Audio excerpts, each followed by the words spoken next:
নমস্কার বন্ধুরা, welcome to সম্পাস kitchen. প্রচন্ড গরম পড়েছে আর এই গরমে আমরা সবসময় চাই হেলদি খাবার খেতে। আজকে একটা হেলদি ব্রেকফাস্ট রেসিপি নিয়ে হাজির হয়েছি, যেটা খুবই টেস্টি আর তার সঙ্গে তো সম্পূর্ণভাবে হেলদি। আর এটা শুধুমাত্র ব্রেকফাস্টেও নয়, আমরা সন্ধ্যেবেলার স্ন্যাক্স হিসেবেও কিন্তু সার্ভ করতে পারবো। তাহলে আজকে আমরা শুরু করছি আজকের রেসিপি, চলুন দেখে নিই। সবার প্রথমে আমি একটা বোল নিয়ে নিয়েছি, এর মধ্যে নিয়ে নেব টক দই।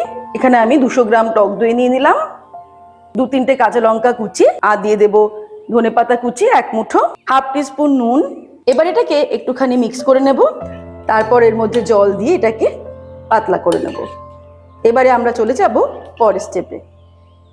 এবারে আমি গ্যাস অন করে কড়াই বসিয়ে নিয়েছি, এর মধ্যে দিয়ে দিচ্ছি রিফাইন্ড অয়েল। 2 টেবিল স্পুন তেল দিয়ে দিলাম। তেলটা ভালো মতো গরম করে নেব। এবারে এর মধ্যে কিছুটা পরিমাণে চিনে বাদাম ভেজে নেব। বাদামটা ভেজে নিয়ে তুলে নেব। এবারে ফ্লেমটাকে মিডিয়াম টু লোতে করে এই তেলেই ফোড়ন দিয়ে দিচ্ছি।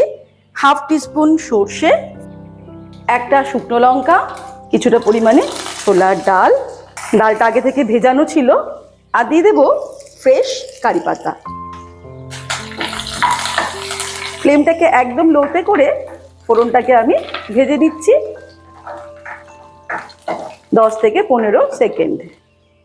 এবার এর মধ্যে দিয়ে দিচ্ছি 1 মুঠো কুচানো পেঁয়াজ, 1 মুঠো গাজর কুচানো, 1 মুঠো ক্যাপসিকাম কুচি।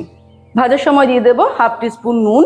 একদম লো ফ্লেমেই 2 থেকে 3 মিনিট ফ্রাই করে নেব।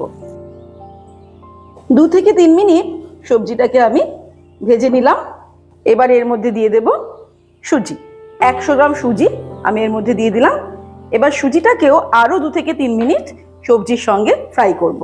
ফ্লেমটাকে কিন্তু একদম লোতেই রেখেছি, একটু সময় নিয়ে এটাকে ভালো করে ভেজে নিতে হবে।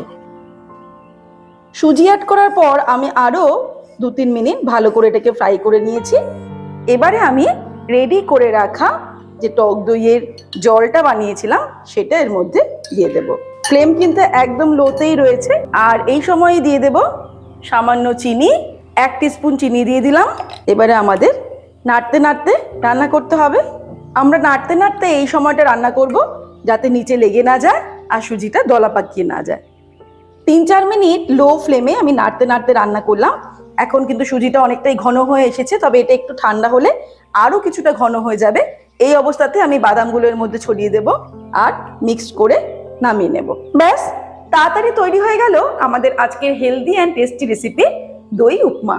যেমন সহজ তৈরি করতে, তেমনি সুস্বাদু। এটা তৈরি করলে কিন্তু বাড়ির সবাই খুব মজা করে খাবে।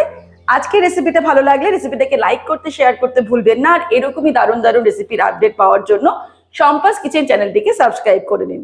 ভালো থাকবেন, সুস্থ থাকবেন। আমি আবার হাজির হব নতুন নতুন রেসিপির সঙ্গে। নমস্কার।